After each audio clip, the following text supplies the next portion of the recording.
Good evening. My name is Bob Connors. It's 6:01 p.m. and I'd like to call the December 5th meeting in the Newbury Conservation Commission to order. Sam, can you read the remote open meeting law preamble and take a roll call of the members present? Yes. Thank you, Sam. All right. As a preliminary matter, my name is Samantha Holtz, Town Staff Conservation Agent for the Newbury Conservation Commission. Permit me to confirm that all members are present and can hear me. Commission members, when I call your name, please respond in the affirmative. Bob Connors. Yes. Brad Duffin. Yes. Diane O'Brien. Yes. Mick Brown. Thought I saw him in here. Yeah, Mick's here. Mick, you're unmuted. Yes, just muted. Yep. Oh, okay. Yes, I am here, Sam. Thank you. All right. Woody Knight. Yes. Diane. Did I already call Diane? Yep. Mary Rimmer. Sorry, I'm working on an old Yes, here. old copy of this, and we do not have TJ yet. All right. Good evening. This December 5th, 2023 open meeting of the Newbury Conservation Commission is being conducted remotely, consistent with the act relative to extending certain COVID-19 measures adopted during the state of emergency, which extends the governor's March 12th, 2020 order suspending certain provisions of the open meeting law until March 31st, 2025. This order suspends the requirement of the open meeting law to have all meetings in a publicly accessible physical location and allows public bodies to meet entirely remotely so long as reasonable public access is afforded so the public can follow along with the deliberations of the meeting. Please note that this meeting is being recorded and that attendees are participating by video and or telephone conference. The recording will be available on the Newbury Access YouTube channel. Meeting materials were provided to commission members prior to the meeting for review and were posted on the Conservation Commission webpage for public access. Before we turn to the first item on the agenda, permit me to cover some ground rules for effective and clear conduct of our business and to ensure accurate meeting minutes. The chair will introduce each speaker on the agenda. After speakers conclude their remarks, we'll go down the list of commission members, inviting each by name to provide any comment, questions, or motions. Please hold until your name is called. For all attendees except commission members and staff, please remember to mute your computer using the mute button or your phone using *6 to toggle mute and unmute when you are not speaking. Please remember to speak clearly in a way that helps generate accurate minutes. Please be aware that video participants can see you and that you should take care not to screen share your computer. Anything that you broadcast may be captured by the recording. For any responses, please wait until the floor is yielded to you and state your name before speaking. If commission members wish to engage in discussion with other members, please do so through the chair, taking care to identify yourself when you wish to speak. There will be an opportunity for public comment and questions during public hearings. After commission members have spoken, we will afford the public an opportunity to comment and or ask questions as follows. I will seek questions and comments through the Zoom raised hand function. For video conference participants, to raise your hand, hover over the bottom of the Zoom window below the photo gallery and click on the yellow hand that appears. If you don't see a yellow hand, click on the participants button. A list of participants will open and display on the right. At the bottom of this participant area, you will see an option to click on a raised hand button. Please ensure your name is fully and accurately displayed on the participant list. You may rename yourself using the more function next to your name. For telephone participants, to raise your hand in a Zoom meeting, hit *9 on your phone's keypad. We then allow questions and comments from members of the public who have raised their hands in the order in which they are listed, determined by when you select the raise hand function. Each participant will be called upon to provide their name and address or affiliation, and then ask questions or make comments. We will forward the applicant, participant, or commission members the opportunity to reply. Your hand will be lowered when you've been given the floor for your questions. We'll then continue down the list of those in the raise hand column and again afford the participant, applicant, or commission members the opportunity to speak.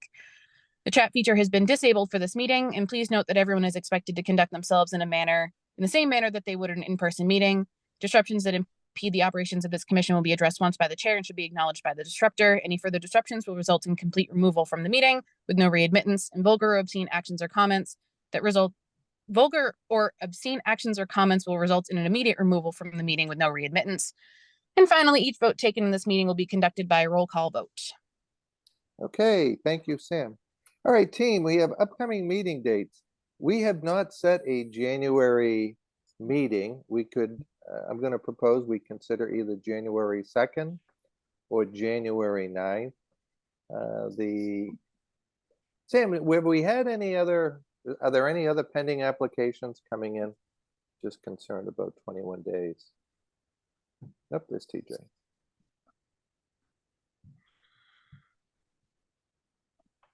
Okay. Team, so what's our I think we might have gotten one in the mail, or somebody sent one out today. Okay. But we have a waiver for that 21-day 21-day so- hearing, and people are aware of the meeting schedule right now. Okay, so either the 2nd or 9th would work from an administrative standpoint. Okay, so team. Yeah. Tuesday, January 2nd or Tuesday, January 9th? What's our preference to set our January meeting date? 2nd works fine for me, but Well, this is Mick Brown, we normally meet on the first and third Tuesdays, right? Is that correct? Yes. yeah, Yes. yes, it is, yeah. First and third Tuesdays. I have no problem maintaining that and going with the second. Stay on I'll our be regular here. schedule. Okay, I'm well, not going anywhere fun. well, The why only, don't why only don't I just- comment, oh, go ahead. Go ahead. Sorry. I was just gonna, why don't I just poll everybody? Diane, you're okay? Yes. Okay, and Mick, you're okay? Mary, does the second work for you? Yeah, there's 5 Tuesdays in January, so if we do the 2nd and the 16th, or only the 2nd, then we're gonna have a problem with the 21 days. So I'm looking at the calendar, and Okay, I have no problem with either date. okay, so why don't we just stick to our usual schedule, the first and third Tuesdays of the month? Sounds good. Okay, all right. Yep. Okay, and then the following meeting in February be February 6th and February 20th. All right, meeting minutes review. We have the October 3rd, the October 17th. And Sam, you said that the November 7th has gone in the last day or so? I haven't, when I looked yesterday, I didn't see it, so. But why don't we do this? Let's take them separately. When we take a moment, look at the October 3rd meeting minutes, see if we have any questions, comments, or corrections.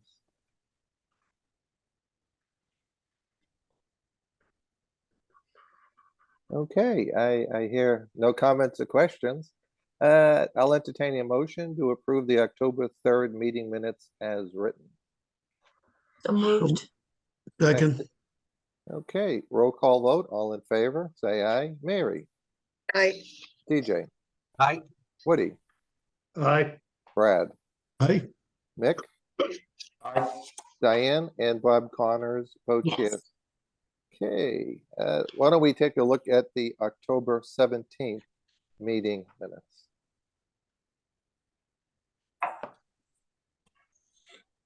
Okay, are there any questions, comments, or concerns? Just one. Go ahead, Mary. Just at the end, when we're talking about the doc policy, if we could just change the word abolish to withdraw. I think that's what we voted to do. Okay. Very good. Any other corrections on the October 17th? All right, I entertain a motion to approve the October 17th meeting minutes as amended with the word withdraw versus abolish. So moved. Is there a Second. Second. Okay, roll call vote. All in favor. Mary, Aye. TJ, Aye. Woody, Aye. Brad, Aye. Mick, Aye. Diane, Yes. and Bob Connors votes yes. Let me just make a note on that. Withdrawn is the word. Okay, the November 7th meeting minutes, I haven't reviewed these. So what's a pleasure? Do we have any questions, concerns, or comments on this? I wasn't here for that meeting, so Okay. can't say. I would just comment that there's sections that are still highlighted, I guess the decisions, so I'm not sure if that's proposed to change. I did see that in blue. I didn't know what that meant. All right, well, do we just want to continue those? We'll just kick those to the next meeting and we'll get that resolved. We're not under any extreme timeline on that. All right. So we will bypass and we'll review the November 7th meeting minutes at the January 2nd meeting. Okay, first matter is a certificate of compliance, DEP file number 050-1335, 24 School Street, work to install an in-ground pool. Sam had provided in her email notes to us that she was all set with this. I think Sam is going to be tied up on something else, but any questions, team, on this? Nope. Okay, Mary, any questions in this one? Yeah, is the representative here? For this one?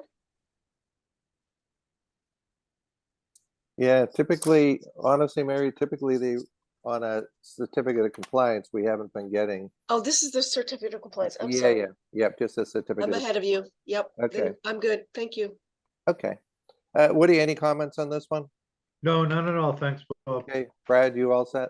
All set, sir. And Mick, how about you? All set? Sounds good. Diane, you already chimed in. And I don't have any questions. All right, is there a motion to issue a certificate of compliance for 24 School Street? So moved. Second. Okay, roll call vote, all in favor, say aye. Mary, I, TJ, Aye. Woody, Aye. Brad, Aye. Nick, Aye. Diane, Yes. and Bob Connors votes yes. Okay, we have a request for determination of applicability. Our file number NCC 434 150 Main Street for work to upgrade a septic system. Okay. Is there a petitioner present to speak in this matter?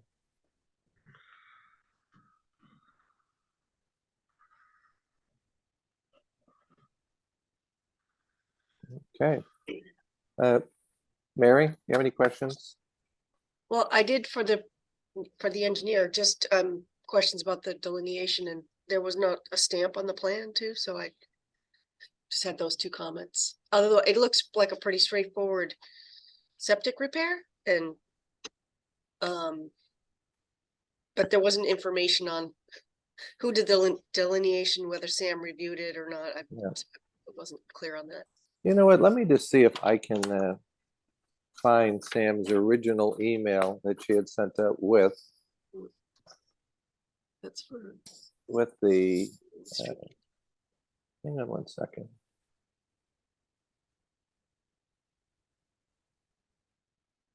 Sam, I know you're overhearing this. Do you have any comments on this one? You had sent out your email regarding it. I have the email, Bob. Okay, what were the comments on the email? If we're talking about the same email, she just said the RDA is for a septic, pretty straightforward. It's been approved by the Board of Health.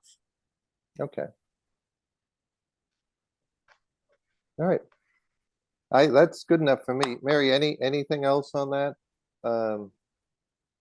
Yeah, I mean, I just had those two comments, whether or not Sam reviewed the wetland delineation, which is kind of important in terms of our review, and that I would recommend that we get the plan stamped before issuing the RDA. determination. Okay. Do we want to then just continue this matter to the January 2nd meeting? Seems to be most, Or you want to table it to the end in case somebody shows up for this? okay, why don't we do that? So we'll go back to this one. All right. Now we have an outstanding enforcement order. There was an email in the communication today or earlier yesterday regarding this, and it was the update on the status of 42B Cottage Road. That the work has been done. And Tom Hughes, Tom, do you want to speak on this? Sure, it's pretty straightforward. You may remember they reconstructed the dock. They used the same posts in the ground, but they kind of did this little cantilevered wide decking portion midway, and that has been removed. It's been narrowed up to its prior dimension, and we've submitted a picture documenting that. Tom, let me do this. I can see confusion on the part of my members. This was going to be brought up under old business. And I just wanted to get it up front here. So I apologize for that. It's not an agenda item, but Tom, why don't you proceed Yep. and Okay, yeah, I don't really have a presentation together on this. There was an enforcement order issued. We proposed as a resolution to essentially cut it back down to size, and that's been done, and we provided a picture to document that. The deadline for doing that work was the 19th. It was actually done last month, but I've been busy trying to, there's another matter on this which doesn't involve the commission, and that's the original permit for the house is a superseding order that also permitted the dock. And that I need to get the files out of DEP, which has been somewhat difficult, so we can close that permit out. But in terms of the dock, we brought it back into compliance in accordance with what we presented to the commission to do.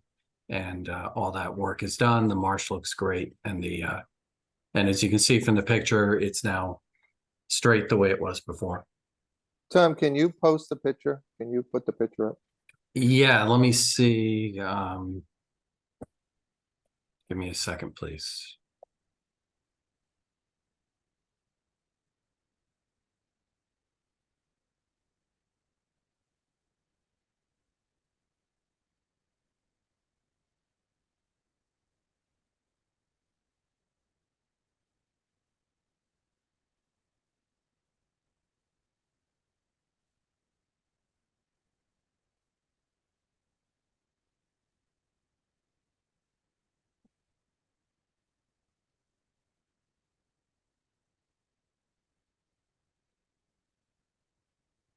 Okay, can you guys see that?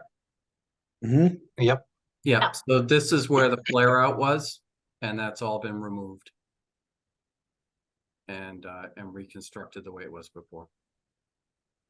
Okay, so the matter before us is, do we want to entertain closing out the enforcement order? Questions? Mary, any questions on this for Tom? I'm trying to rack my brain on this one, but can you think of any reason why we should hold this open until you get a certificate of compliance from DEP on this?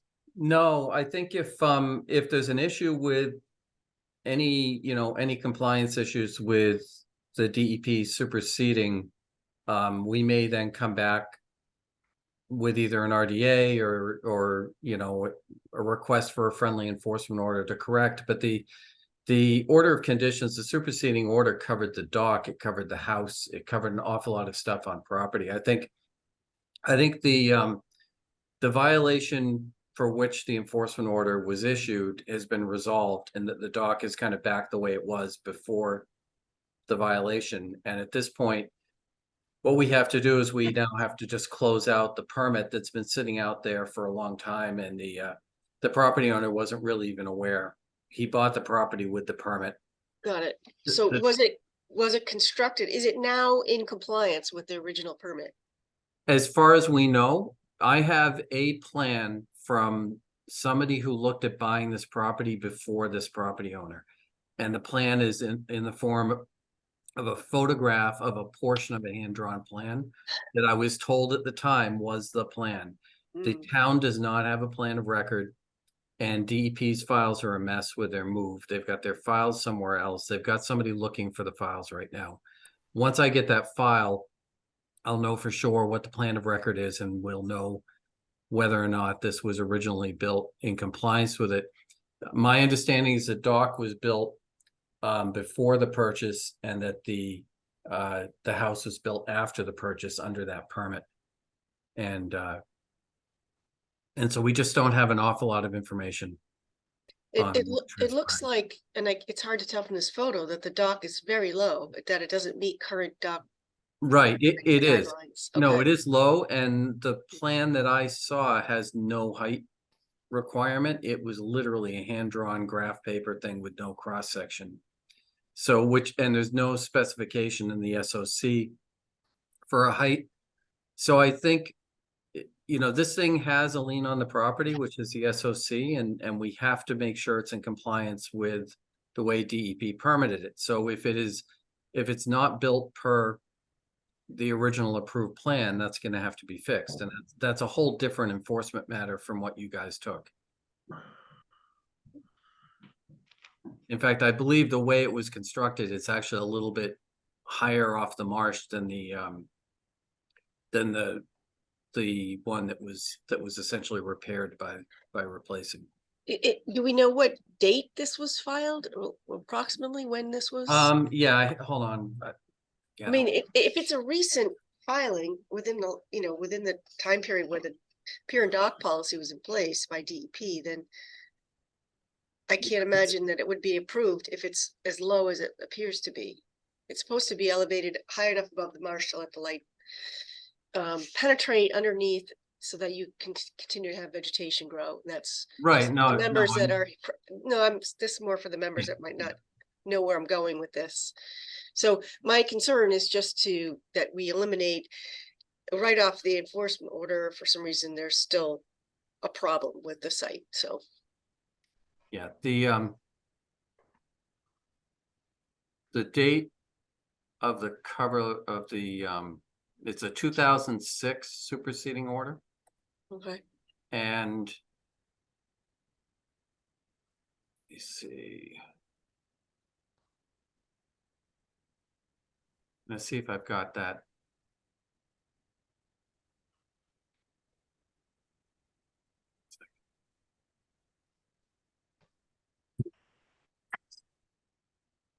Brad, I see you when Tom finishes out. It was November 2003 that DEP issued their small docks and piers guidance document. Right.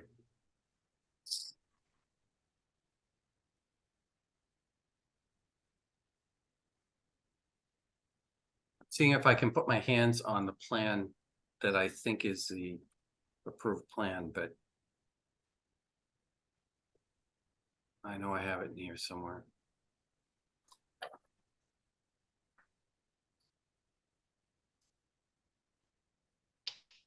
So I guess my sense, Bob, is that, maybe we want to do a little bit more research on this one before signing off on it. Sure, Just because it's, it doesn't look right. And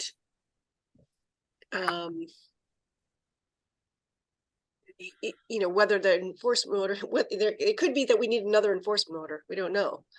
Right. I think we can agree that when we get the materials from DEP, we can certainly provide a copy to you.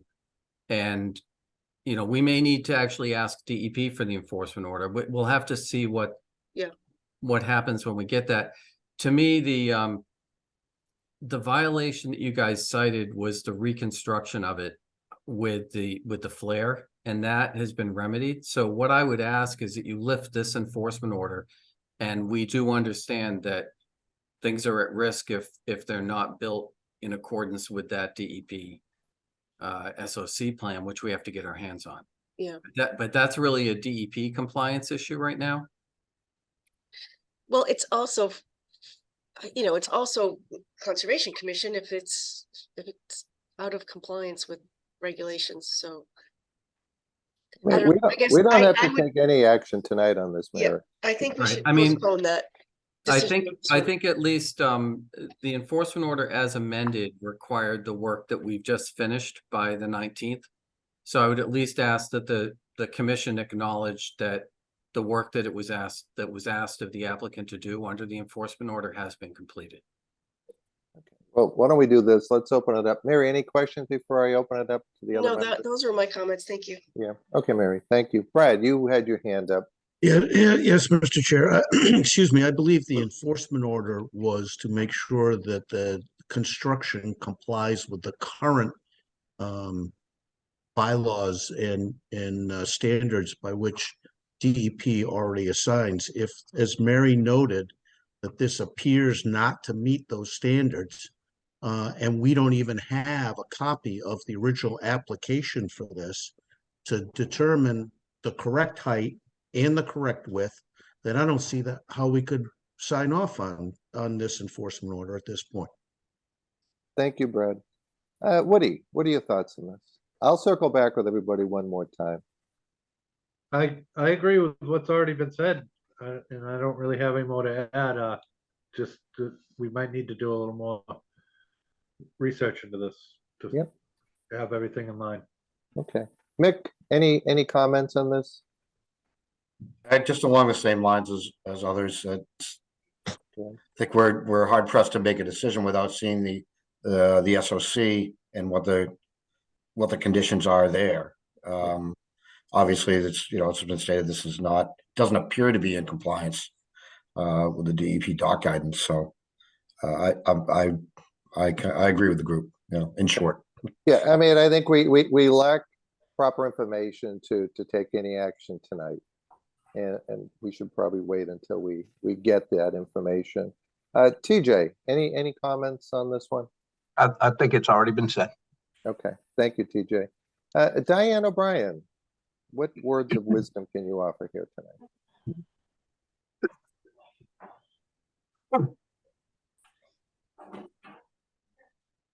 Well, I think Diane is Might in be heaven. on mute. You're on mute.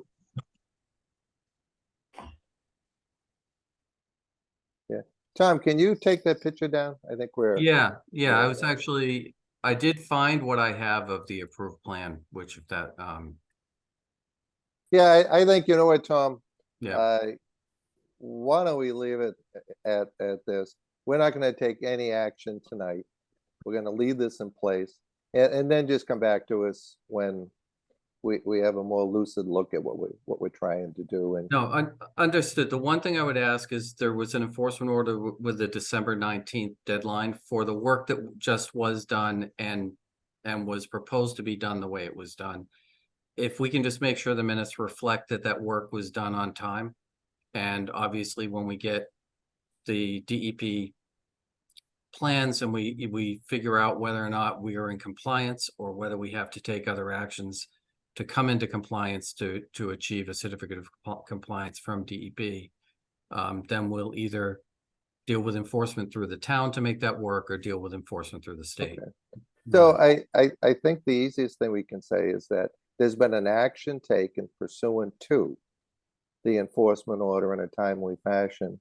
It hasn't been determined by the commission if it's compliant. That's correct. Okay, but can we at least? Tom, that's what we're gonna do, Tom. Let's Okay. let's Well, come I'm just back and- asking then, can we get an extension to the deadline so that we're not in violation of that deadline as we sort out these things? Okay, I'll entertain a motion to extend the deadline on this enforcement order for an additional 30 days. So Or do you moved. want? Okay, do we have a second? Second, Okay, all those in favor, say aye. Mary, Aye. Woody, Aye, Brad, Abstain. Mick, Aye on the extension. TJ, Aye. Diane, yes. and Bob Connors agrees. All right, moving on to our first public hearing. DEP, it's a continued public hearing. DEP file number 0501409, 18 Fordham Way, for an after-the-fact approval of work to replace 2 sets of beach stairs. And this was to be continued to today's meeting. Just as a little recap, team, there was an outstanding enforcement order. We closed that out at a previous meeting.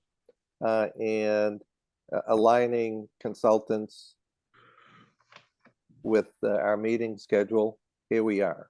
So Tom, why don't you Sure.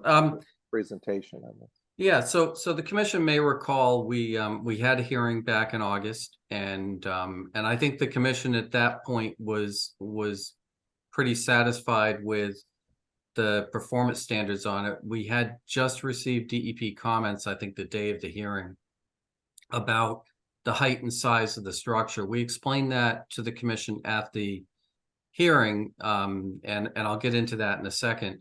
But we wanted some time to try to work with DEP, and I was trying to coordinate with Sam to get a discussion with DEP. That has not happened, and since Sam is leaving, I thought it was important. Just I spoke with Sam, and what Sam suggested was that she could write findings into an order that would clarify why the commission was taking the action. If the commission was so inclined as to issue an approval. So if it's okay with the chair, I'd like to share my screen. Certainly.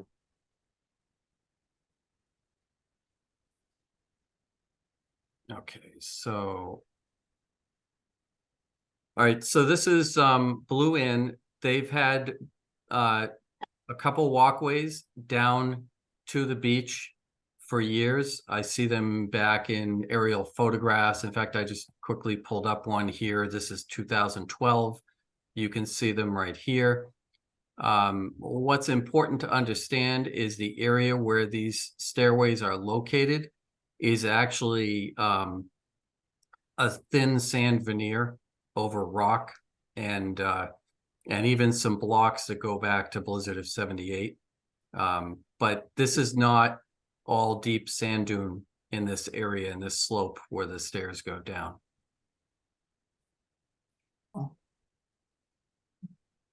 So I think you all know where Blue is located, southern end of the populated portion of Plum Island. The property in the area is located within the VE zone. The area is within natural heritage.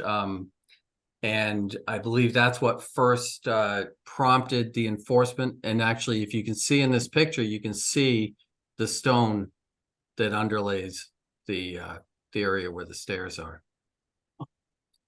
So when the enforcement order came out, the applicant did immediately hire a shorebird monitor.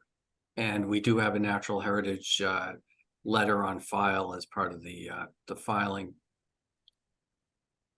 So again, here's another image. This is 2017, showing the previously existing stairs. And hold on.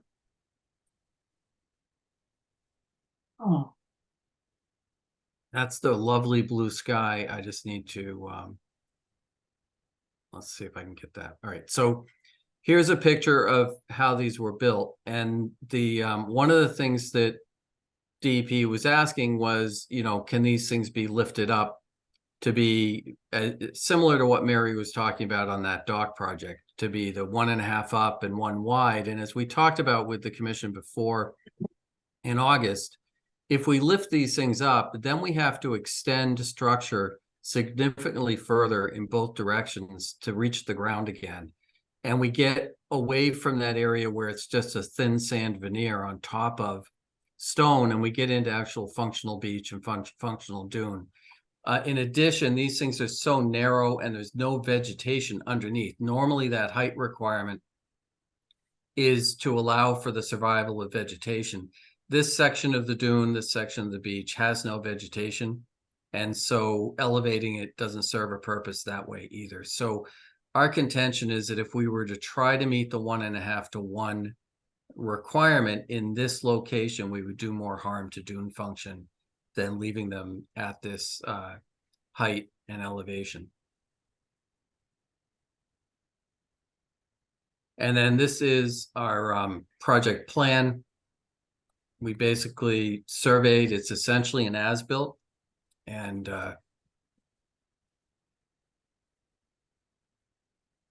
I'm still getting used to this new version of Acrobat where it's not as easy to zoom in and out. But I know, I agree. It's a pain in the neck. right, I'm ready to like install the old version again.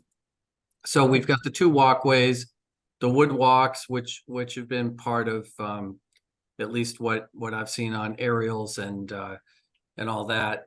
So to me, these things are very similar to what was there before. They're not harming dune function. And in fact, what they tend to do is confine human access down to the beach to discrete areas, as opposed to having people just kind of wander all over the place to get down to the beach.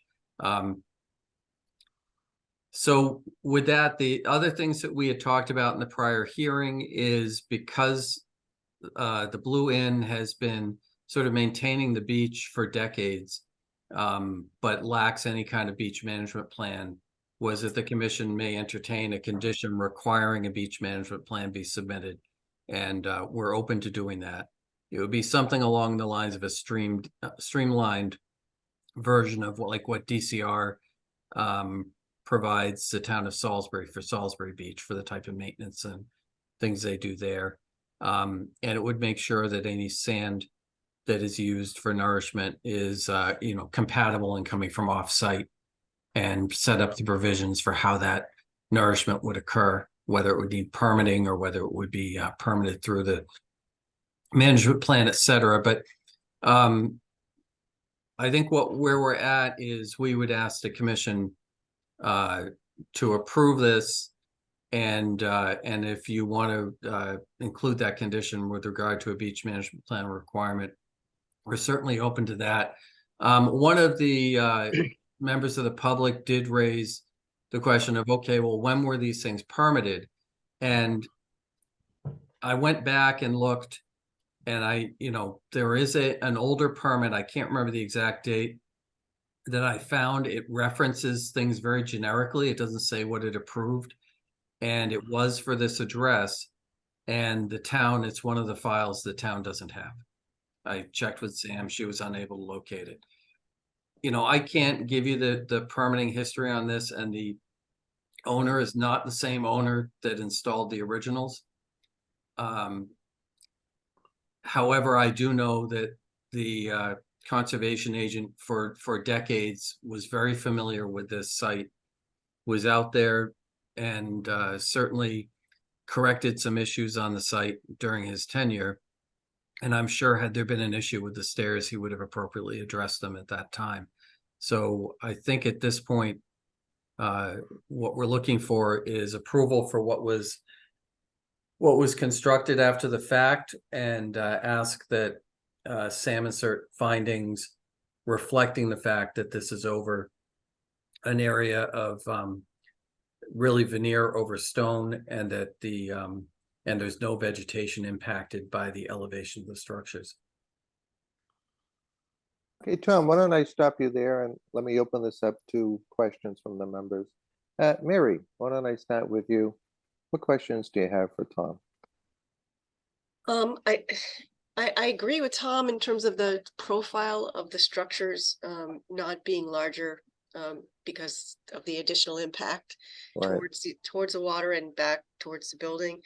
It's not typically what we want to see on a dune, but in this case where it is sort of reinforced bank more than dune under structurally, and it doesn't have any vegetation that you're trying to protect in this case. I don't have an objection to the design, and I think that's what we came to the conclusion on it the last time we saw this before us. I don't recall though whether or not any portion, this is in a velocity zone, obviously, so which extends beyond the building, landward of the building. So is any portion of this structure considered breakaway? Or how are you addressing that part of things, Tom? I don't think it's actually constructed in a breakaway fashion, which has a definition in the building code of certain number of nails and certain strength and certain locations. I know that in the past, the inn has removed the walkways on some winters and not on others. And I think that, maybe going back to the picture, I think that there are, bolts and things that could be undone. You could undo fasteners and kind of disassemble portions of it. But I think in reality, it's not like it's a habitable structure. It is, it is a structure in the V zone, but it's been a structure in the V zone for a long time. And my understanding is they've been damaged in the past and just fixed and replaced. Yeah, that would have to be part of your overall management plan as well. But Right. it makes some sense to be able to, take apart as much as you can seasonally and not have it be a projectile. That's what the concern is with solid fill structures in the velocity zone, is that they become hazards. So I'm just, wanting to look at this and also try to be realistic about what can be done here, but also be consistent with what we would be telling other property owners. So having, for example, the stairs be able to be removed, just the stairs, would be, is typically what the breakaway part of these structures are. If that is something that can be accommodated with this design, I think that it might be worthwhile to consider including that in part of their, in this decision, and that would also prevent people from using it, in times of year, and let the dune function more naturally. So that's just my thought. Okay, yeah, I mean, I've been out here since 1979, and I think previous commissions and agents have treated these as more of a temporary structure that is removable. There's years you're going to remove them because you don't need them. Other years you're going to be repairing them because you've had a bad storm cycle. So I think adding some clarity and steps forward makes a lot of sense. All right, Tom, I have a question. Yeah. Our good friends to the north, DCR, had beach access stairs. Yeah. And how did they handle it? We handled this where that we had stairs that were being repaired or restored, providing safe access to the beach through an emergency certificate. And the department came in and said, no, that was an incorrect pathway forward. Right. When I took a quick review of what was done up in Salisbury with DCR, it was exactly that, and it was ordinary repair. So, Right.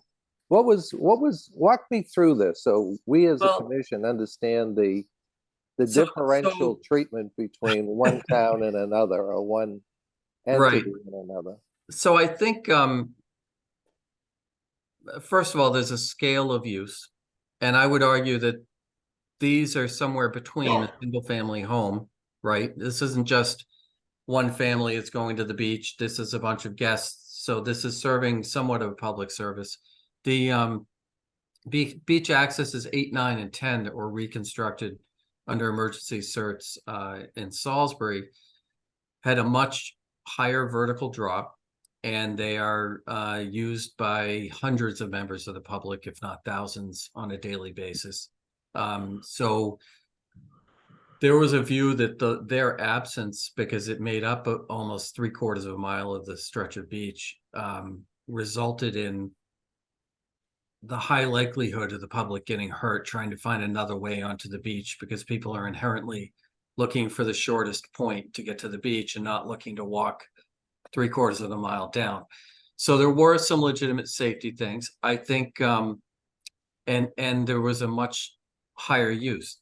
In this case, the vertical drop is not quite as much, and I think it's hard, looking at this photo, if somebody were to try to just walk down that slope, it's not like it looks like they would get hurt. Certainly if the sand washed away and you had the rocks there, I think there's definitely a legitimate safety issue. I'm not sure I disagree with your decision to issue an emergency cert to allow it, but the department chose in this case to, that it wasn't of sufficient emergency to warrant it. So, And I think it's just interesting because I think what the public asked for is consistency in the application of these rules and regulations and overbearing policies that are utilized from time to time. The blue is a public, it's considered a semi-public beach because they rent to the public and the public have access. So it's just, it's disappointing when there's a dual standard. no, I at think, the Northeast Regional Office. right. I mean, you probably recall Newbury's been the guinea pig for repealing emergency certs in the past.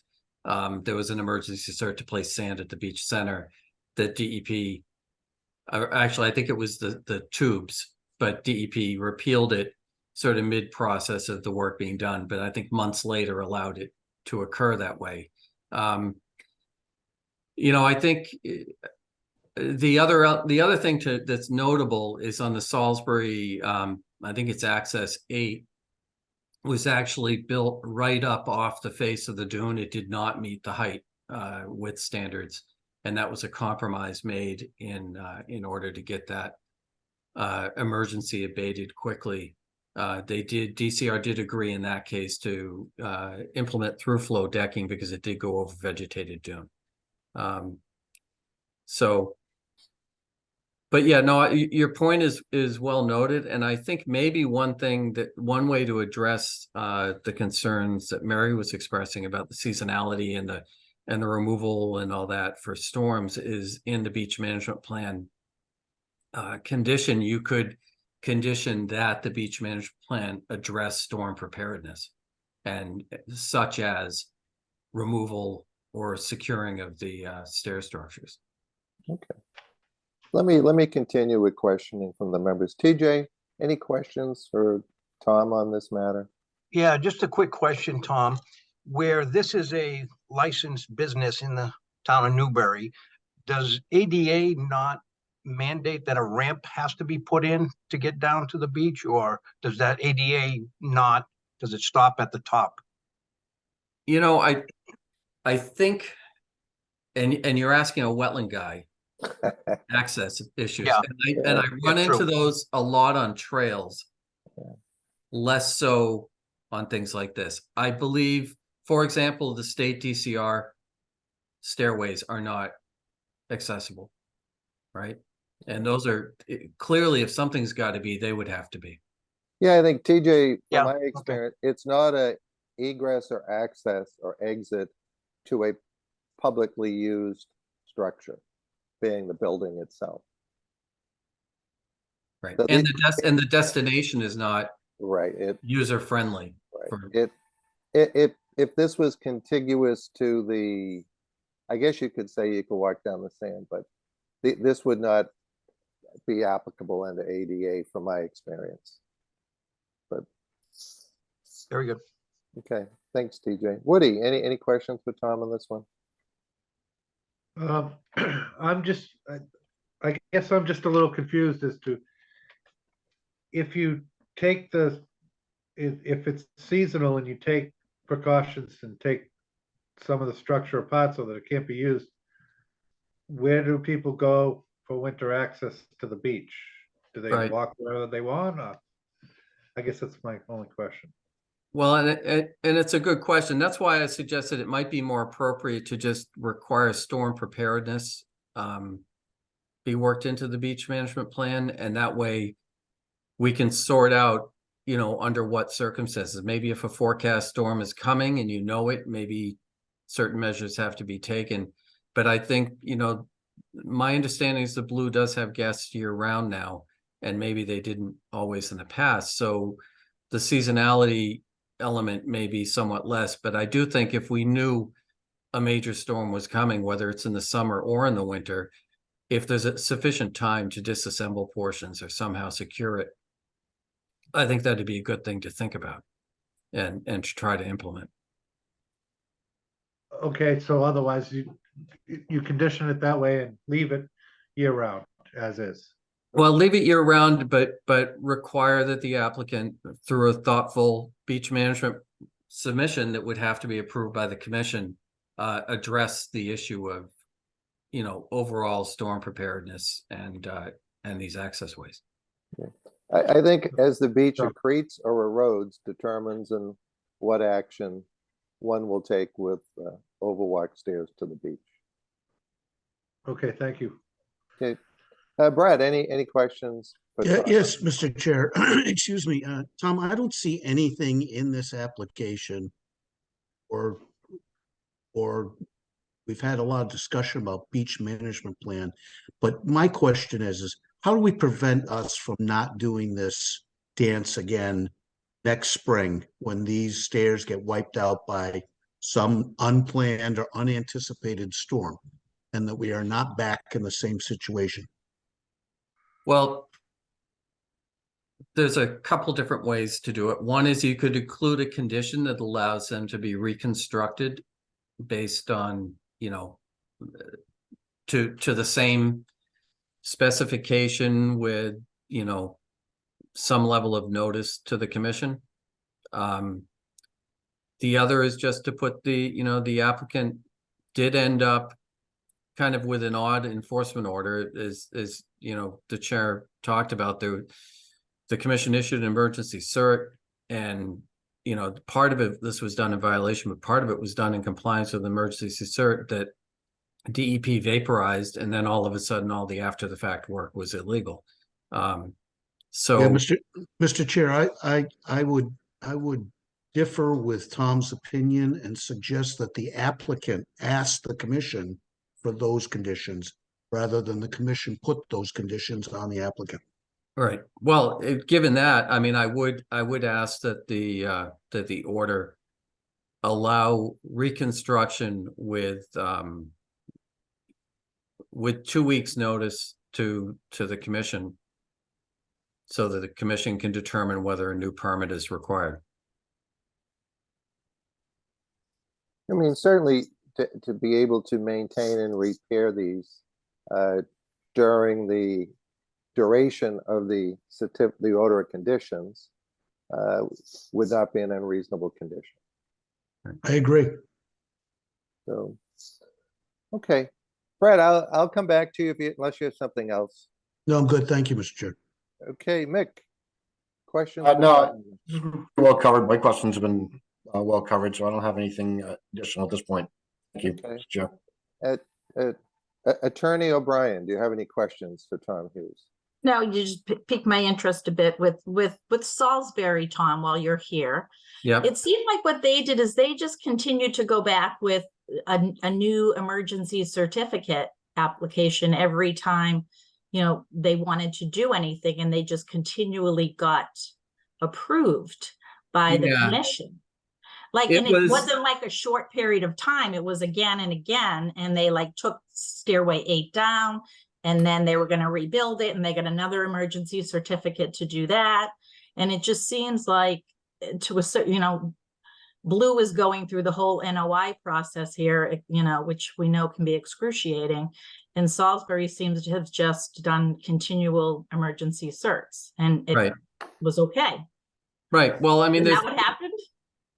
yeah, there was a lot more behind the scenes to let that happen, to get DEP to agree that each was its own distinct emergency, and you had so an emergency cert issued by the commission or DEP is good for 30 days, but only DEP can extend it, and extensions are kind of a pain in the neck. So what you always try to do is get an emergency cert when you can do the work within 30 days and get it done. But of course, you're trying to rebuild 3 major access points over there that are pretty significant structures. And I think, they did a really nice job at what they did, but you're absolutely right. I mean, the process for that, but again, keep in mind, you have no other reasonable ways for the public and the people who live behind the ocean homes at Salisbury Beach to get onto the beach without those structures, especially because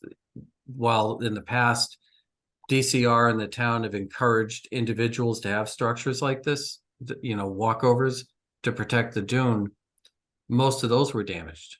So it was a bigger issue of, I mean, imagine if nobody from the beach center all the way up to Temple Boulevard could get on the beach without these stairs. I think then DEP might have been a little bit more forgiving in their interpretation of emergency. I guess my question is, was DCR required to file for an after the fact NOI approving the work to replace this? No. In fact, the town is currently working on their own notice of intent to place sand out on both DCR and town property because, because stuff, we'll just call it stuff. Well, public safety is important to both Newbury and Salisbury, and I'm gonna leave it at that. We shouldn't place any higher value or on a community. Public safety should be what's paramount. I don't disagree with you. Okay, I don't have any questions. It sounds like having a beach management plan of some sort. But you don't have that prepared now, Tom. No. Can I make a suggestion? if the commission entertains approving, taking action on this order of conditions tonight for the after the fact work, you certainly could come back in and seek an amendment to incorporate a beach management plan. You get to close this out tonight and get your order, Right. and then you certainly always come back for either a minor amendment, or we can always entertain that.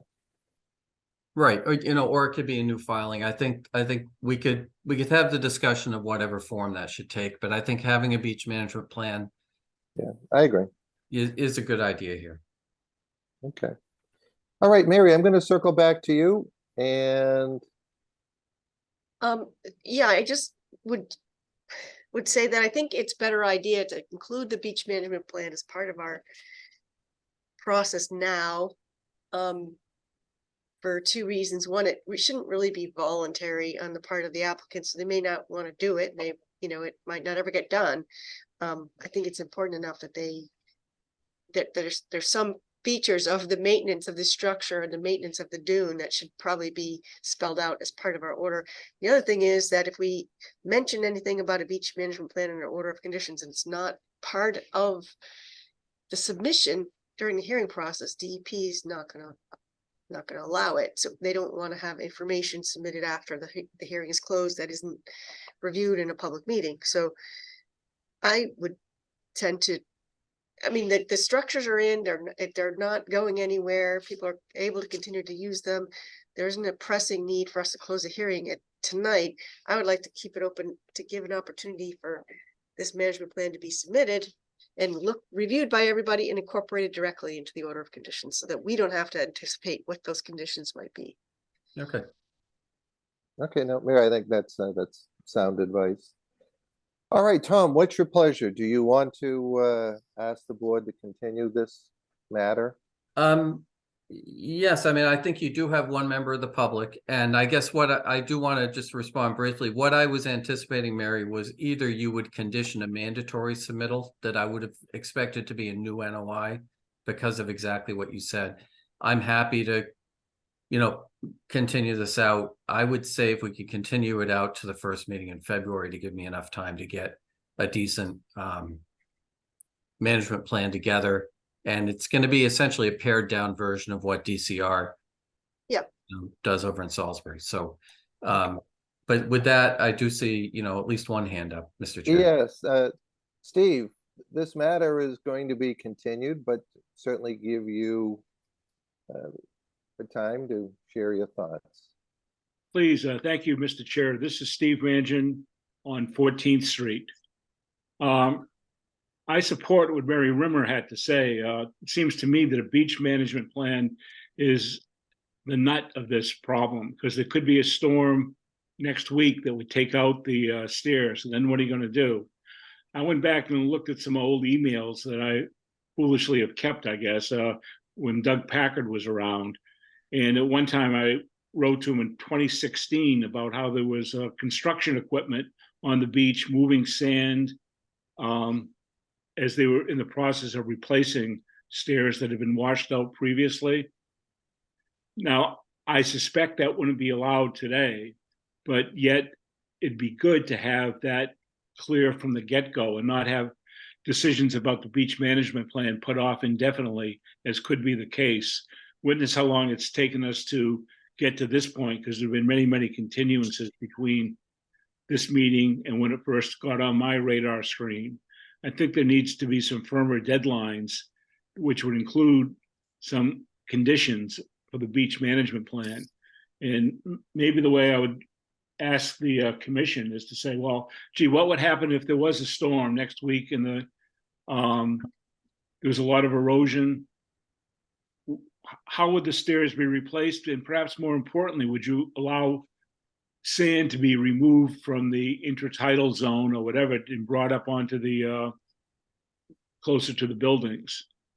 And I think we don't want to allow that, but we need to get that as a condition that the owners are appreciative with. So I think, again, I support Mary's point of view that we need to get more details before we sign off on anything. And I know that Tom has agreed to that as well. But I'm just saying from a public perspective, I think we need to wait and get a beach management plan in by 3 months. Seems like a ways away to me if I'm thinking February is what So- Tom was suggesting. So, Steve, if I may, it sounds like you're in agreement with what we're anticipating doing, which is continuing this to early February in order to provide the applicant the opportunity to submit a beach management plan. Dealing with hypotheticals Yeah.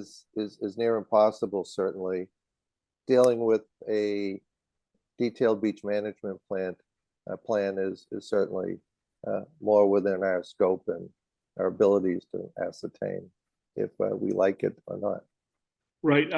If I may, Mr. Chair, I think January is a more appropriate timeframe. Yeah, to but get- Stephen, you know what, that's a determination by the board. Do Right, you well- have, but, so, Steve, you've made your point. I think it's a valid one. And unless you have something else you'd like to interject, the commission determines whether we continue this or not, and. we And I will do it understand way. that, Mr. Chair, but I do have one other thing to ask the commission, which is what happens if there is a storm in 2 weeks? Is it understood that there are some do's and don'ts that can be done on the property? And again, I look to you to fill me in on that, but it seems to me that some parameters need to be defined. And with that, I'll sign off or go Yeah, I mute. mean, you have an open order of conditions for this work.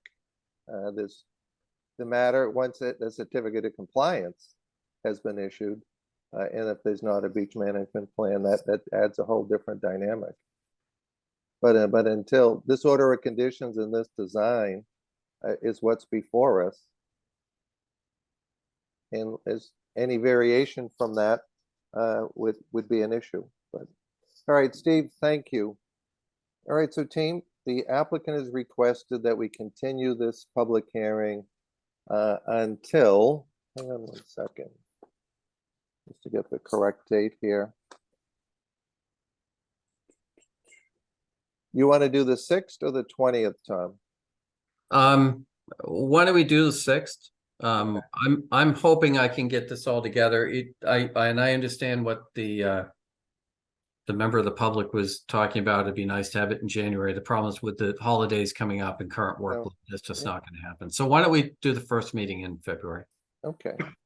All right, I'll entertain a motion to continue this public hearing at the applicant's request to the February 6th meeting of the Conservation Commission. So moved. Second, Second, Okay, roll call vote. All those in favor, say aye. Mary, I, TJ, aye. Woody, Aye. Brad, Aye. Mick, All right, Diane, yes. and Bob Connors votes yes.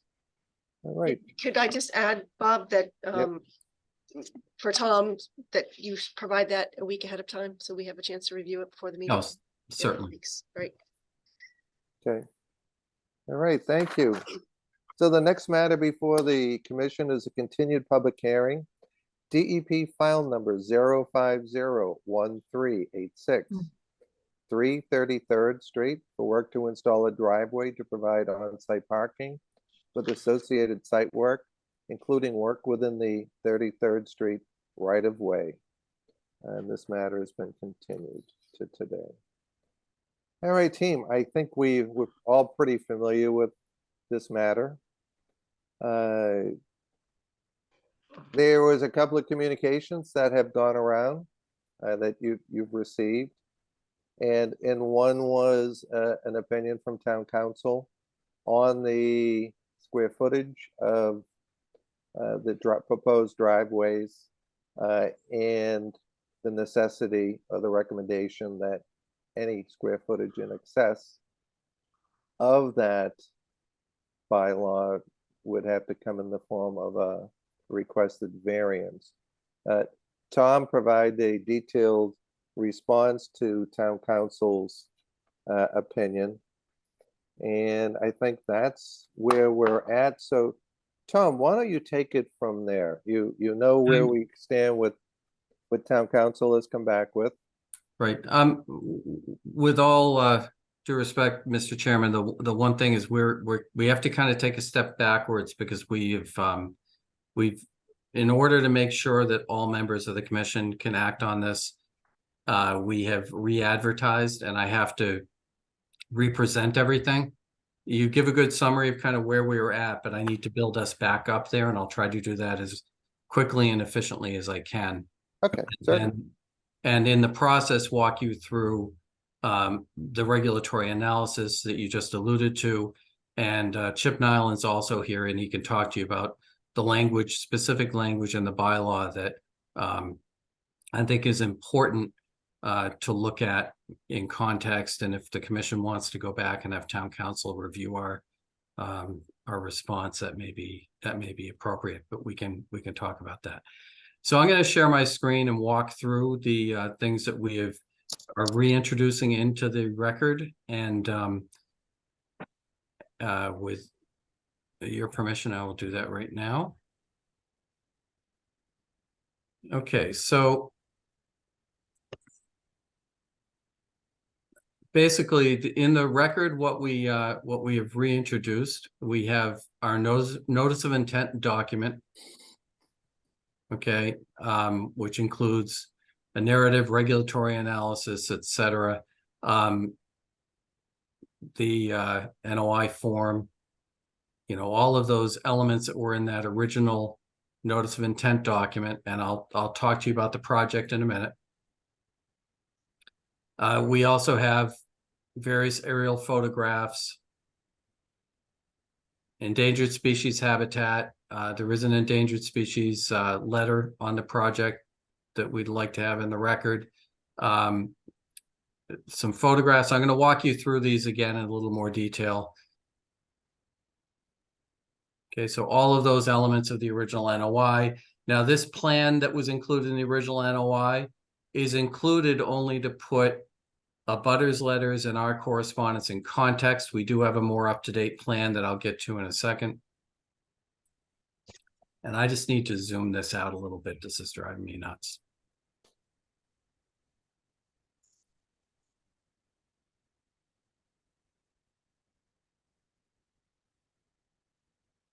All right, I see what's going on. You guys are in the way. Hold on a second. Okay, that should help. Okay, so then we have correspondence from September 28th of this year, where we responded to various issues.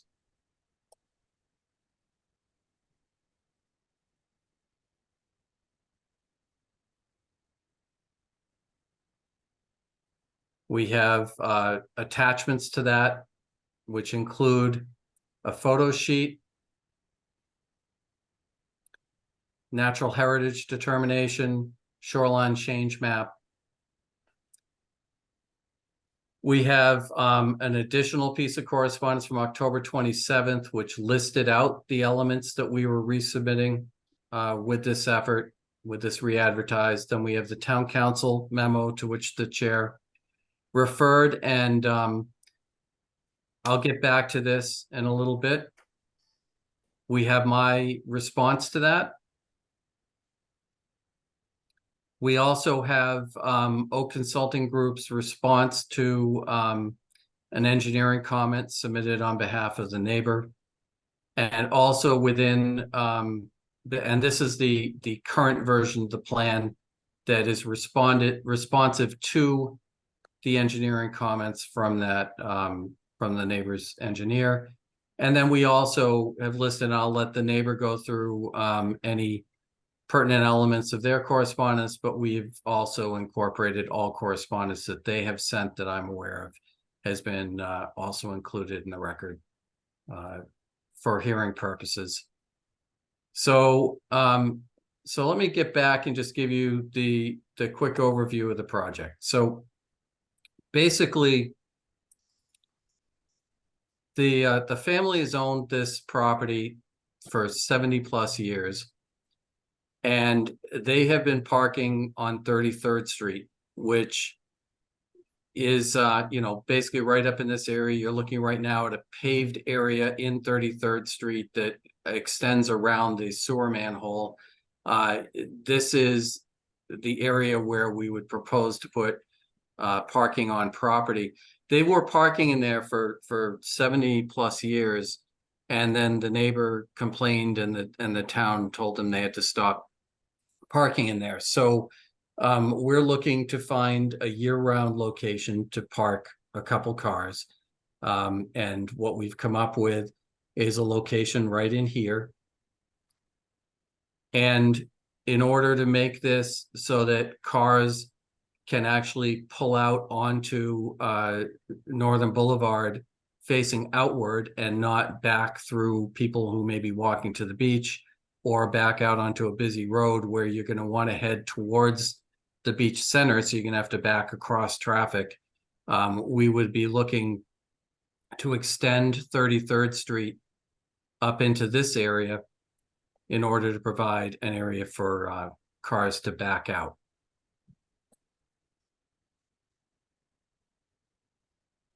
As I noted, a portion of the site is with endangered species habitat, but we don't actually encroach into that. We are up in this area here with that work. We do include plantings in the endangered species habitat area, and I'll get to our mitigated planting areas in a minute.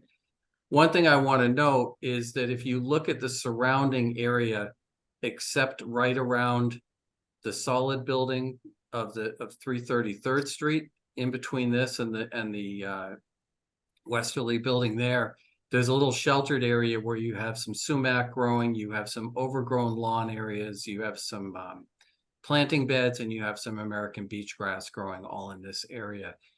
This is more of a vegetation profile that you would expect to see in somewhat of a back dune area, and that's because of the sheltered nature of it with the building here. When you look out beyond the building, both north of the building and east of the building, it's all American beach grass, basically. The area where we would be impacting vegetation here is primarily Rosa rugosa and Oriental bittersweet. Both are non-native, and they're both aggressive, and the Oriental bittersweet is considered an invasive plant. So let me get back to, so this is another view of the site that we provided in one of our responses. You'll note this is a response to some things that were submitted by the neighbor. One showed a picture of this area with trampling from when one of the grandson of the original owner, the son of one of the applicants, got married there. And yes, there was some temporary trampling. That area has grown back completely. This is an area actually on the abutter who's been submitting all their comments, showing a driveway that went in without permits. And I think you'll note that's larger than 2 9x18 spaces. We're not looking to do anything that they haven't done. We have our endangered species letter. There's a provision in the bylaw that was pointed out by the neighbor, but we've certainly addressed, and that is that you're supposed to use the shoreline change map to determine whether or not the project would have any impact on 30 years of erosion. While we don't think that standard really applies, we do point out that based on the shoreline change maps, we actually have an accretive environment in this area of 1 foot per year.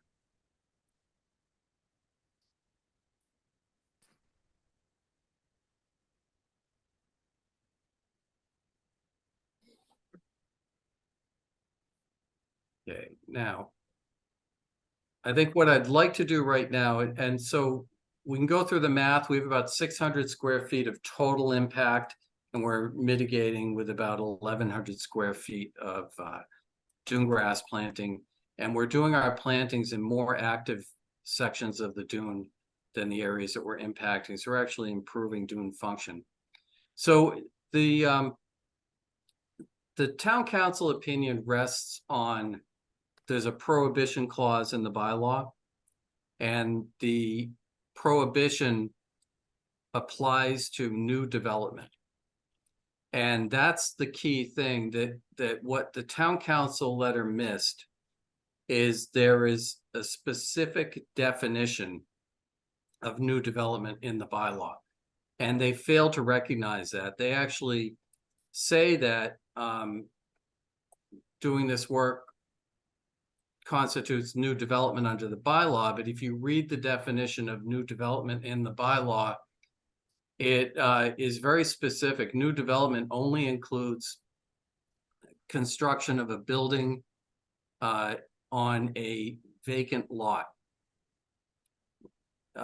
Some of the commission members may have been around long enough to know that when the sewer was put in, Newbury and Newburyport both were required to adopt a local ordinance and a local bylaw. And the residents of Newbury put a lot more effort into trying to have it be less onerous than the original effort. And one of the ways they did that is they defined development very broadly, and town council is absolutely correct. What we're proposing would meet the definition of development. But then they narrowed it down so the prohibition only applied to new development. And the term new development, and I'm probably getting a little bit into Chip's territory, and I'll let Chip jump in if he would like. But so new development shall mean construction of a new structure or building on a vacant lot is the definition. And when you look at the prohibition, it applies only to new development. And the term new development is only used twice in the bylaw, once in the definition section and once in the prohibition section. So the prohibition is not for all development. The prohibition is only for things that meet the definition of new development for work in the VE and AO zone. And the exception for parking sends a message to applicants that they should try to stick to 9x18 on a lot that is developed. And it says if you have a vacant lot, you can put 2 9x18 spaces on it. That's kind of the way the structure of the bylaw works. We did recognize that perhaps the commission, will, go to town council, and if there's still a debate, we did, as a precaution, include a variance request in the letter. And basically, if we go for street parking is not year round. It doesn't allow people to park there during a snow emergency, and it is subject to ongoing approval from the police department. Off-site parking, which is what we're looking for on the property, allows the family to continue to use the property the way they have for 70 years. If we don't do the work within 33rd Street and only put in 2 parking spaces 9x18, first of all, it's almost impossible at that point to get the cars out, and then they would have to either back in or back out on 33rd Street and then cross traffic on Northern Boulevard. And the other thing is, this commission has routinely allowed parking spaces and the aprons or the drive to get from the finished road to a property line without requiring a variance in the past. I think that town council erred in their interpretation of the bylaw by missing the fact that in the definition section, new development has its own much more narrow definition, and that the prohibition only applies to new development. And I think what I'd like to do, since I think I've just stepped on Chip's toes quite a bit, is just ask Chip if he wants to add any words of wisdom to that bylaw interpretation. I cut my leg off. I don't think it's stepping on toes, but Chip Nyland, nice to be with you. I would like to say something first because it was my advice with respect to the hearing. It was noted that this is a continuance, and it was my advice when I got involved and found out that there were new members, and knowing the Mullen rule, which prohibits deliberation from members who have missed more than one meeting or missed one meeting and did not spend the time to get up to speed with that meeting, that the best thing to do for us is to start over again so that everyone who's here this evening would be able to vote and deliberate. Also recognizing that the letters that were submitted by the next door neighbor should also be included as part of the record. And I think that counsel for the abutter made that point. So that's the first thing. It's very important to us that this not be referred to as a continuance, but this is a new filing. With respect to Tom's description, I think he followed it the way that I had set out, and I know he can't help himself. He wants to be a lawyer, consultant, wetlands person, engineer. I mean, you've been around him. We all know that he can't help himself. But I don't disagree with the way that he laid it out. We look at the definition. First of all, we look at the prohibition of work in a barrier beach, and A says no new development shall be permitted within a FEMA V zone or an AO zone. And you look right up above it and it defines new development to relate to construction of a new structure or building on a vacant lot.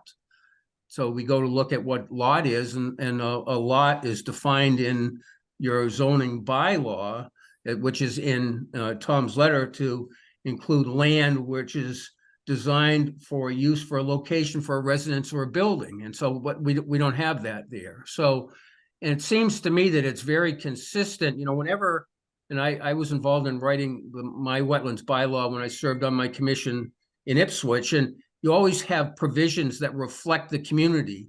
And it was pretty clear to me from reading the definition of development that exempted parking spaces, 2 9x18, that there was certainly a concern and an understanding that this is, with the small lots and difficulties in getting in and out, that there was a provision that would allow for spaces, small, 9x18, but those to be allowed. And so this is consistent. This definition of development is consistent with new development.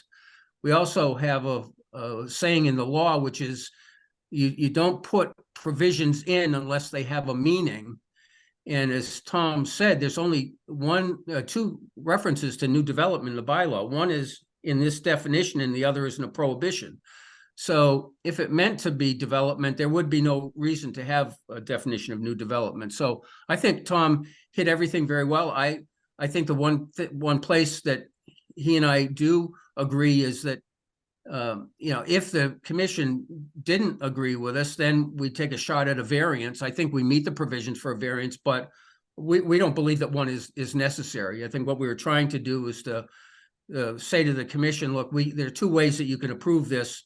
We're far more comfortable, and I believe that we don't need a variance, but if there's a variance requirement, that could be issued, and Tom went through the requirements. So I think we've hit that pretty well, Mr. Chairman, members and of the board. And if there's any questions you have, I can answer those as well.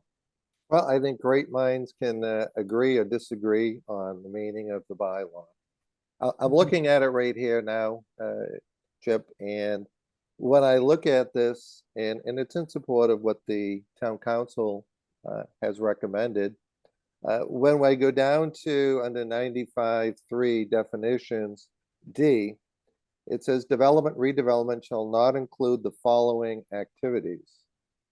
And when I go to 16, it says, for those properties that do not have an existing parking area or parking area of lesser size, construction of 2 parking spaces that are no more than 9x18 per space, provided that there are no other area for parking on the property, and provided further that the surface of the parking area is pervious and that the construction complies with all performance standards set forth in the commission's regulations, 310 CMR 10.0. So for me, that adds quite clarity to me. In disclosure, I played a critical role of redrafting the bylaw back in 2005 and submitting it to town meeting for its approval. So I'm well versed on what the intent and what the bylaw says. I'm going to go to the first page of town council's recommendation. And it's in summary, the owners of 330 3rd Street filed for an NOI to build 2 parking spaces on the property after the town determined they could no longer park on 33rd Street. The property has no other driveway or parking space. The owners propose 2 9-by-18-foot gravel or clamshell finished spaces, as well as a turnaround, all framed in a stone French drain. In addition to the driveway itself, existing stairs oh, excuse me. You know what? I'm actually reading the wrong paragraph. Okay. References made the above caption matter. In this connection, you question whether the proposed parking area can exceed the square footage of 2 parking spaces exempted from the town's Newbury wetland bylaw without granting a variance. The short answer is no. No mechanism exists for the Conservation Commission to approve this work aside from a variance. The applicant should amend their notice of intent to seek a variance as to the square footage in excess of the 2 parking spaces. So that's where I'm at. I'm going to do this. Why don't we open this up to the members? Chip or Tom, do you have anything else you want to add before I open this up to the rest of the members? Well, I'm sorry. So are you stating that you believe that this is new development that is prohibited other than through variance, Mr. Chairman? I read you what I cited out of the bylaw. Right. Okay, which was, again, was under definitions, D, redevelopment shall not include the following activities. I think not include the following activities. It creates, and it references exactly what you're seeking to do. But more importantly, town council is our advisor on this matter. Right. So, Mr. Chairman, not to cut you off, Chip, but the place where I think it's the next paragraph where I think this is problematic, and that is where town council concludes the driveway as a whole constitutes, and then in quotes, new development under the bylaw. But when you read the definition of what new development is in the definition section, it doesn't, because it's not a vacant lot. And I guess what we would appreciate would be if the commission could seek a review of our letter from town council, because I think it's just a fundamental mistake of missing the fact that new development is separately defined within the bylaw. okay, let me do this. Let me open this up to the members for a discussion and guidance. Mary, you've received the document, you've heard Tom, you've heard Chip. What are your thoughts on this? Well, it seems to me to be fairly straightforward that the work that's being proposed is in excess of the amount that's allowed without a variance. I am not able to find any description of the term new development that Tom is referring to in the bylaw, and it looks like Diane wants to talk about that point as well. She's I can see development and I can see redevelopment, but I don't see anywhere where the term new development is used. And under development, it talks about not just vacant lots, but other construction of septic systems, clearing of land, mining, extraction, beak scraping, dredging, filling, excavating. It talks about all different kinds of activities, but I don't see anything. Maybe I'm just missing it. Where is the new development term used in this bylaw? It's in 95.3 D4. It says 95.3 D4, it says repair or replacement of open pilings for an existing. I'm building. sorry, D, Mary, not B. D is in dog. D as in dog is Right. development and redevelopment. Definitions, Yep, redevelopment, development. yep. A second, where is it? New development. I'm Here, sorry, it's E, I'm E. sorry. I- I- E4 right here. So it's E4, Mary. You should see it up on your screen right here. Having to do with flood zone boundaries.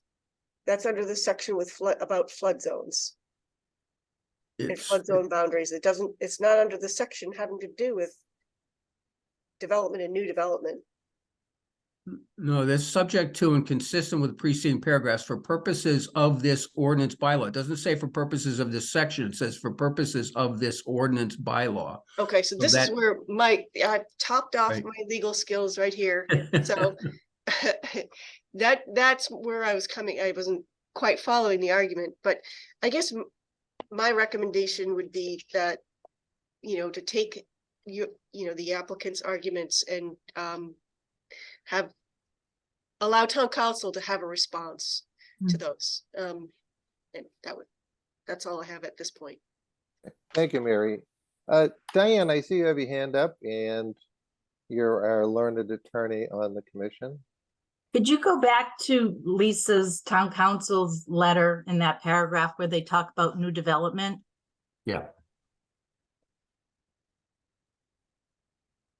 Because I think what happened is she put new development in quotes. So you zeroed in on the new development and then went over to that. But if you notice at the end of that, where she says it constitutes new development, and then she cites to 95-3B4.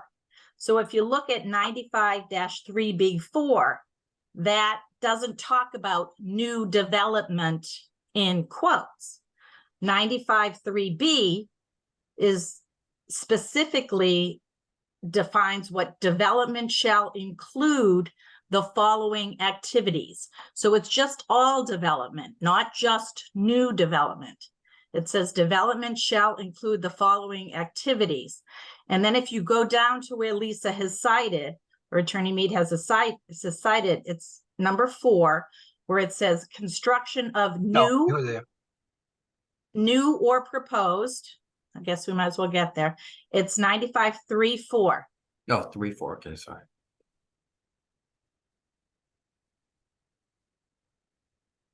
Okay, right there. So you see up top at B, and that this is what she is citing to, even though she did put new development in quotes. The definition is actually, it says development shall include the following activities. And then you go down to 4, where she cited to, and it says construction of new or proposed expansions of roads, driveways, or parking lots. So this is a new driveway of sorts, if you want to call it a driveway. So it's not, she's not talking, in my view, about new development on the beach. It still comes within this definition of development, Right. any but- development. Right, understood, but then when you go to the actual prohibition, right? It's no new development shall be permitted. Yeah, but she never goes there. Right, That's but not I what think she's that's, talking about. I think that's what's implied, because those are just definitions that we're looking at. There's nothing else in the bylaw that prohibits development in any way. It just defines it.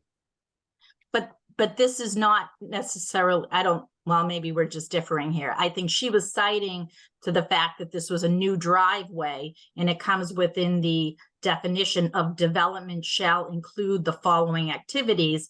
And then it specifically says afterwards that development shall not include the following activities. You can, I guess, you can argue any point, but I think you need the variance. Because I don't think she's talking about new development, even though that's what she put in quotes. It's a new driveway which qualifies as development, in my view. Right, and I don't think we dispute that these things are development within that development definition. I think what it comes down to is the prohibition appears to apply to new development, and there's specifically a definition of new development. So But I think if we could get if we can, maybe what we could do is if we can park this issue of whether the variance is required or not at this time, have the discussions on the merits of the variance, et cetera. Continue the meeting so town council can at least review our argument and see if we miss, you know, if we're missing something or she's missing something, and then come back for a vote at the next meeting. I think that might be a good way to kind of move things forward. You know, because we've reviewed this and we're, you know, I follow what you're saying, but I still go back to this, which is the actual performance standard, right? Which is what's actually prohibited. Just meeting a definition doesn't make it prohibited. No, I know, but the development is what's capitalized. And as Chip knows, that's where your definition is, the capitalized one. So they're basically saying any new development. And then when you go to Lisa's cited, what she cites is development and specifically talks about driveways. So, but you can interpret it as you like. Diane, I'll circle back if, when we go through everyone else. That's okay. Anything else, Diane, before I move on? Nope. Thank you. TJ, any comments on this one? I think it's pretty clear. I think Diane hit it right on the nose, so. Okay. that's my Woody, how thought. about yourself? TJ, I'm sorry, I didn't mean to No, cut that's you off. good. Okay. Yep. Woody, do you have any comments or questions on this matter for Tom? I'm taking it all in. I do agree with what Diane is saying, and maybe some clarifications and a continuance, as Tom said, would be in order, but I'm not sure how I feel about it, but I'm taking it all in. I'm still thinking, I guess. So if I have any questions, I'll let you know, Bob. Okay. Brad, any thoughts or questions on this one for Tom? Yeah, yes, Mr. Chair. I agree with the town council's opinion, as stated and articulated by Diane. I would also suggest that there are a number of properties along Northern Boulevard that have drive-in driveways that are not deep enough for people to turn around. So many times there are cars backing out onto Northern Boulevard, whether they're heading now north or south. So I find that the argument that the turnaround is needed as a public service is somewhat disingenuous. I think that I would not have a problem with permitting the 2 parking spaces, but would have a problem with permitting the turnaround. Thank you, Mr. Chair. Okay, thank you, Brad. Mick, any questions or thoughts on this matter? I do agree with Brad. The turnaround is really a matter of preference in this case, and where the development is stated by the statute and the section numbers that we see, not so much the term new development that I think as Diane made very clear. So that I do lean towards Brad's opinion that, you know, within the letter of the bylaw for the 2 driveways or the 2 parking areas, but the turnaround is really just a matter of convenience and doesn't meet the letter of the law. So it would be good to get town council's response. I think that's important. I think that was a very good suggestion to wait until town council has a chance to respond. So Tom, it seems clear to me we have 2 pathways forward tonight for the applicant.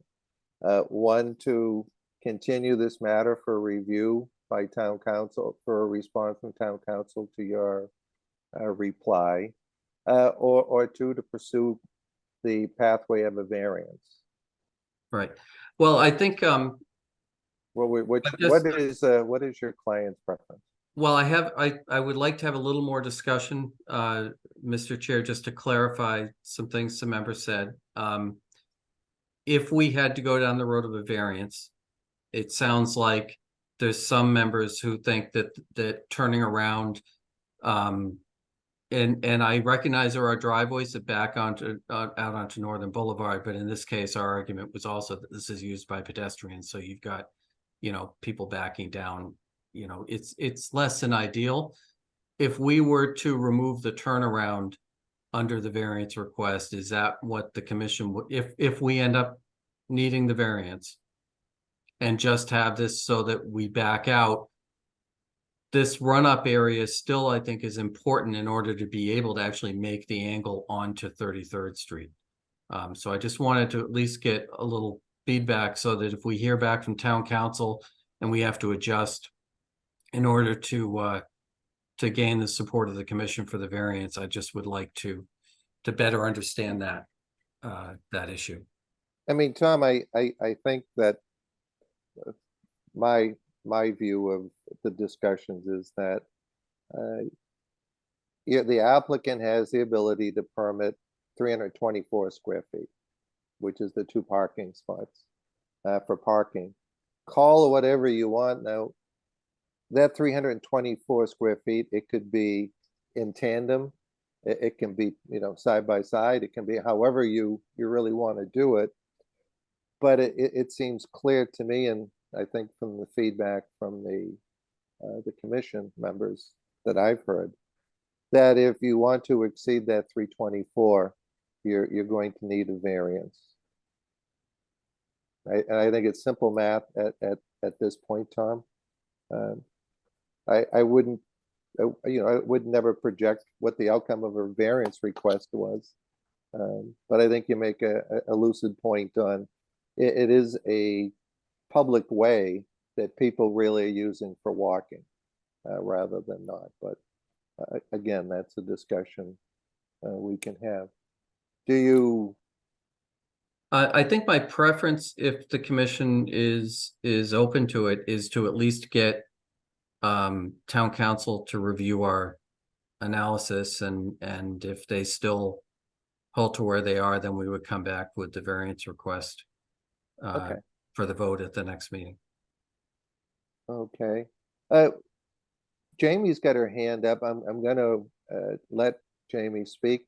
Jamie, I think you hear that the applicant is going to request a continuance to give town council time to further review the response by Hughes Environmental and schedule to bring this back at the November meeting, excuse me, the January meeting. I did hear that. Thank you. And was that January 2nd or a different January? Wait, we haven't got to that point yet on the request, but that's where this stands. I wanted to give you a chance to, you know, to chime in. Thank you very much.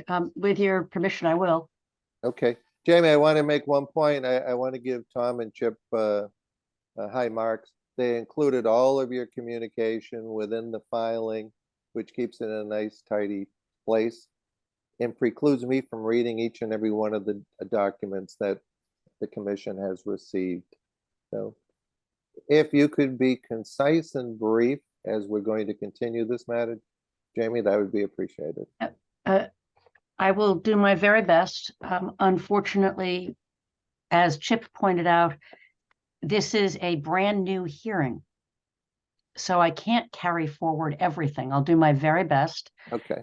I do also want to point out that it is quite unclear and unfortunate that the agenda specifies that the plans are all available on the website, but they're not. So the revisions that were done for today's hearing and the submission for today's hearing and town council as well are not on the website. I understand you're unfortunately changing staffing, so that may be the reason, but it's very important for the general public that might want to comment to be able to see what's actually there. And the notice was only given Friday, and it's not on. So that's one point. The second is I am unclear what it means when Chip says it's an updated public hearing, but it's not a new DEP file number.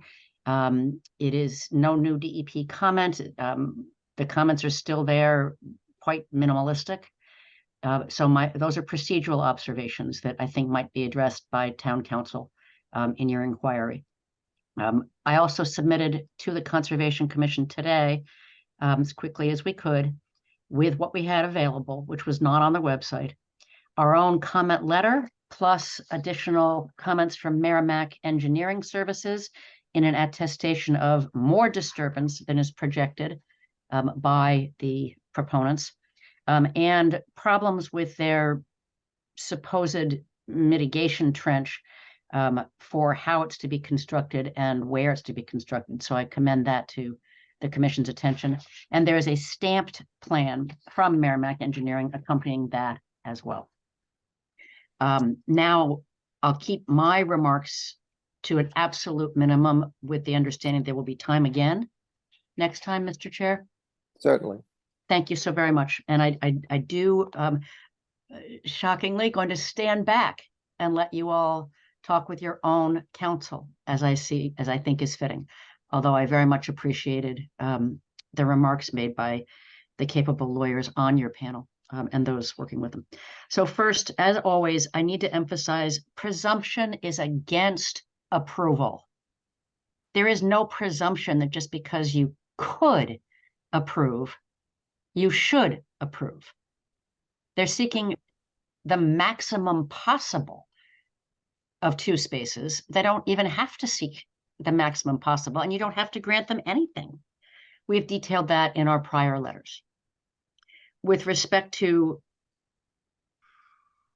remarks made about prior facilities in this geographic area, it's simply inappropriate and not relevant to the analysis what prior owners have done on other properties, except with respect to what the gentleman said about people backing out on 33rd Street and how they do so in other parts of Northern Avenue. I agree that that is commonplace, I've been told.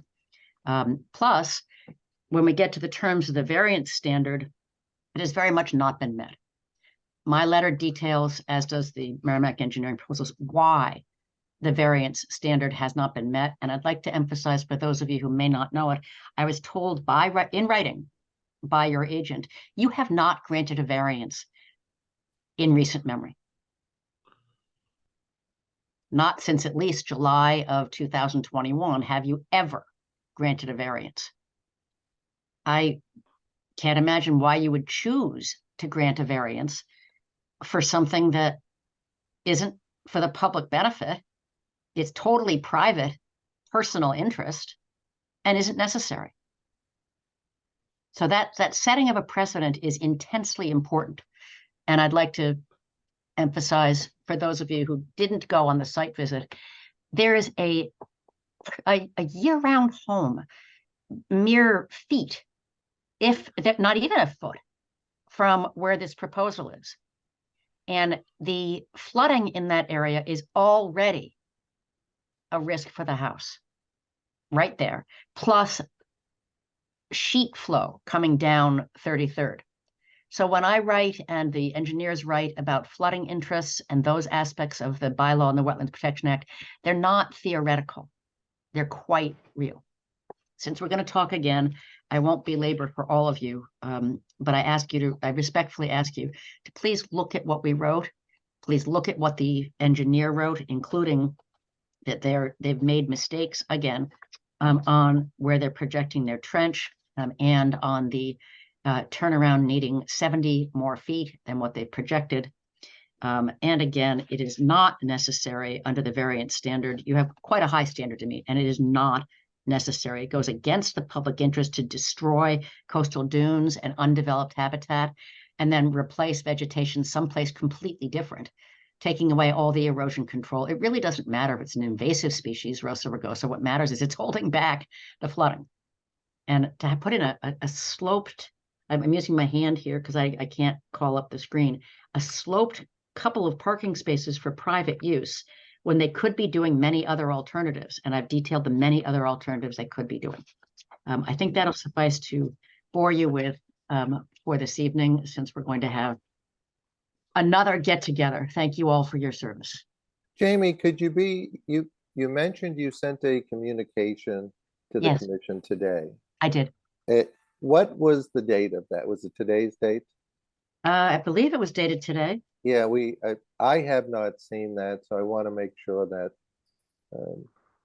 I have a chance to review I that. can imagine Samantha must be losing her mind trying to do two jobs.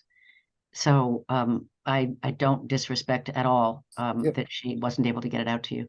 Okay, so it's, well, because of the lateness, so they're coming in today, obviously. What choice did we have? We Yeah, got no, no, Friday listen. and even managed to get to an engineer, although Right. we expect to have even more comment for the next time because the plans weren't posted on the public website. Okay, Or was the variance request? so Tom, Yeah.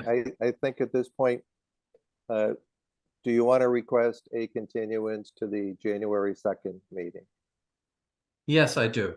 And I do also want to note, we did email, and I believe the attorney was copied on it. We did email a Dropbox link with all the materials that we were replacing in the hearing record in that. So she should have access to that link if she looks at her emails from last Thursday. I'm not concerned about myself. I'm concerned about the public that has the right to comment. Understood. Including Mass I can't control the town's links. All of those things were already in town files, but I just wanted to put them in one place and make sure that you had seen what we had proposed for the And record. thank you for including our past comments. Okay, so yeah, with regard to that, we would ask to continue. The date needs to be certain, so we're looking at January 2nd. Is that my understanding? Yeah, no, it's your request, so. Well, you guys were talking about the 2nd or the 9th, so if it's the 2nd, we'll go to January 2nd, please. Yeah, we went with the 2nd. Right. Okay. Okay, the applicant has requested a continuance of the public hearing until January 2nd. I'll entertain a motion to continue this matter to January 2nd. Moved. Do we have a second? Second, Okay, all those in favor say aye. Mary, Aye. TJ, Aye. Woody, Aye. Brad, Aye. Mick, Aye. Diane, yes. and Bob Connors votes yes. Okay, Thank you Well- very much. Tom, could you stop sharing? Good night, everyone. Thank you for your service. okay, thank you. Thank you. All right, team, it is now 7:53. And where Sam is tied up. There's no staff reports or updates. And Brad, unless you have some great information on CSO release. Or I'll be brief, Mr. Chair. There was an article written in the Sunday Globe about the nature and the concern about CSO releases into the Merrimack River. I sent an email back to the reporter who wrote that and thanked her for putting it in the newspaper. I explained to her that I couldn't understand why this was not front page news, and she did not articulate any of the potential mitigations to this. So I'm still waiting to hear back from her on that. Thank you, Mr. Chair. Okay, team, anyone else have any who wants the final word? Anyone have a final comment before I entertain a motion to adjourn? Thanks for your service, Sam. We'll miss you. Dan. I don't know if Okay. you can hear us. I don't know if she can hit it. Yeah. Is there a motion to adjourn? So moved. Do we have a Second. second? Okay, roll call. Mary, Yes. TJ, Aye. Woody, Brad, Mick, Aye. Diane, and Bob Aye. Connors. Yes, votes yes, yes. Aye. yes. All right, good night, everyone. Listen, Yep. have a great holiday season. Yes, Oh, happy yeah. holidays. Take care. Merry I Christmas. know we Ciao. won't, we won't be, the band won't be back together till the new year. Okay, thanks, everyone. Okay, thanks. Have a great holiday. You too.